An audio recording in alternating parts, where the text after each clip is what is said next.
7 जून को मुंजिया हमसे मिलने आए हमारे नजदीकी थिएटर्स में और साथ में भेड़िया को बुलाए, पर हम तो किसी और का इंतजार कर रहे थे। अरे एक नारी सब पे भारी, सुना है ना?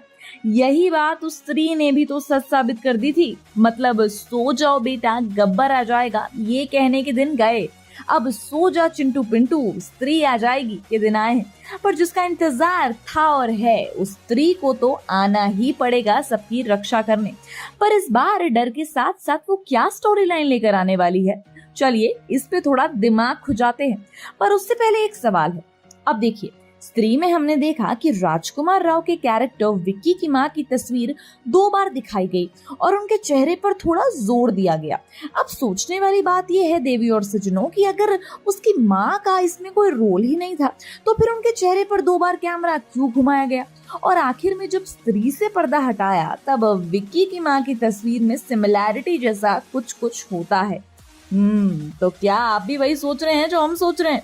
अगर आप भी वही सोच रहे हैं तो 2 ताली। तो अब आते हैं हमारे फेवरेट पार्ट पर, यानी अगले पार्ट के स्पॉयलर्स पर। तो हो सकता है कि स्त्री एक प्रोस्टिट्यूट रही हो जिसकी वजह से सारे आदमी उसके शरीर से प्यार करते हो, ना कि उससे। पर स्त्री को तो उस शख्स की तलाश थी जो उसके शरीर से नहीं बल्कि उससे, उसके सोल से प्यार करे। और जब उसे वो शख्स मिलता है तब स्त्री और उस शख्स को मार दिया जाता है। यानी स्त्री को ना प्यार मिला, ना उसे वो रिस्पेक्ट मिली जो एक औरत के तौर पर उसे मिलनी चाहिए। अब उसकी आत्मा तो भटकती रहेगी और बदले की आग बढ़ गई है, इसीलिए वह मर्दों को अपने साथ लेकर जाती है। पर नंगा पुंगा करके क्यों भाई? शायद किसी भी औरत को डिसरिस्पेक्ट करने वालों के लिए ये स्त्री का जवाब हो। वैसे प्रोस्टिट्यूट या तवाइफा सुनकर हीरा मंडी की याद आई होगी, और आलमजेब की भी। पर सच कहें तो हीरा मंडी और स्त्री में एक चीज कॉमन तो है दोस्तों, और वो है गायब हो जाना। जैसे स्त्री में स्त्री कभी भी गायब हो जाती थी, ठीक वैसे ही हीरा मंडी में आलमजेब के एक्सप्रेशंस भी कभी न कभी तो गायब हो ही जाते थे। अगर आपको वो मिले तो बेचारी को वापस कर देना। खैर, मुद्दे से ना भटकते हुए अगली बात करते हैं कि स्त्री में विक्की के पास वो डायलॉग भी है जब उसे पता चलता है उसकी माँ एक वेश्या है और उसने कहा था कि मैंने अपने पिता से बात की और उन्होंने मुझे यकीन दिलाया कि वो जो भी थी वो मेरी माँ ही थी। वैसे ही हो सकता है कि मेरे पिता मेरे असली पिता भी ना हो, लेकिन मैं जानता हूँ कि उन्होंने ही मुझे बड़ा किया है। खैर, ये भोलेपन से कहा गया था, लेकिन अब एक और सवाल ये भी है, विक्की का असली पिता कौन था?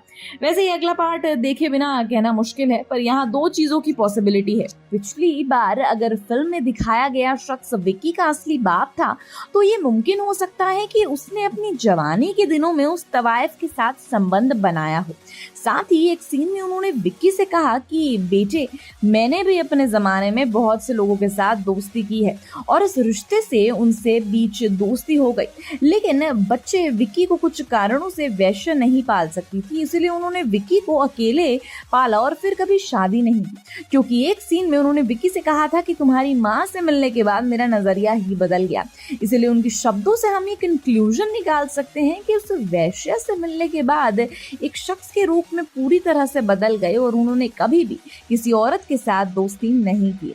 और इसमें सेकंड पॉसिबिलिटी ये हो सकती है कि फिल्म में दिखाया गया शख्स विक्की का असली पिता नहीं था, क्योंकि वह वैश्या थी, उसका पहले से ही एक बच्चा था और क्योंकि समाज उसके बच्चे को कभी स्वीकार नहीं करता, इसीलिए उसने अपने बच्चे की जिम्मेदारी विक्की के पिता और विक्की के सौतेले पिता को भी सौंप दी।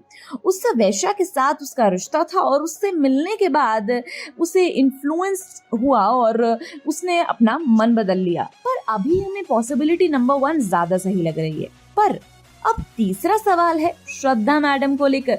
तो क्या वह स्त्री है? तो नहीं, श्रद्धा स्त्री नहीं है।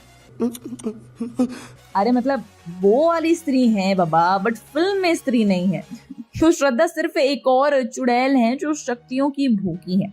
श्रद्धा ने विक्की से कहा था कि उसने स्त्री के कारण अपने डियर वंस को खो दिया, लेकिन आखिर में स्त्री उन सभी पुरुषों को छोड़ देती है जिन्हें उनसे पहले पकड़ लिया था। अब श्रद्धा को खोया हुआ मर गया था, लेकिन उस पेड़ ने कभी भी किसी पुरुष को नहीं मारा। उसने बस सभी को पकड़ लिया और आखिर में बिना कपड़ों के छोड़ दिया।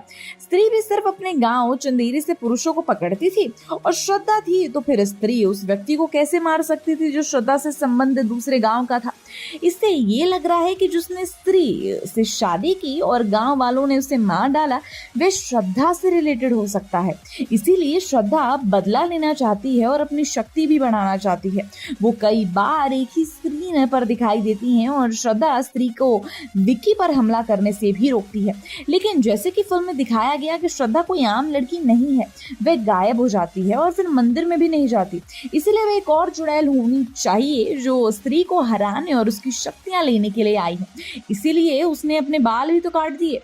ये भी हो सकता है कि स्त्री पहले से ही जानती थी कि बस विक्की में ही स्त्री को मारने की सभी गुण हैं और उसने जानबूझकर किताब से कागज फाड़ दिए क्योंकि उसने वे किताब पहले ही पढ़ ली थी। और वो हो सकता था कि चाचा और श्रद्धा एक दूसरे को पहले से ही जानते हो, क्योंकि फिल्म में ऐसा दिखाया गया कि उसे शमा नाम की एक लड़की का फोन आया था। तो शमा और श्रद्धा एक भी तो हो सकती है। उफ, इतना दिमाग तो हमने अपने बोर्ड एग्जाम में भी नहीं लगाया था। खैर, पर कहानी का मोटिव यही है कि हर औरत की इज्जत करो, अगर नहीं करोगे तो ऐसा ही होगा। आप फिल्म पॉइंट ऑफ व्यू से फिल्म के लिए कितना एक्साइटेड हैं हमें कमेंट सेक्शन में जरूर बताएं। And till then keep watching Bollygraph studios. Become an actor in Bollywood. WhatsApp hi to 8828850088.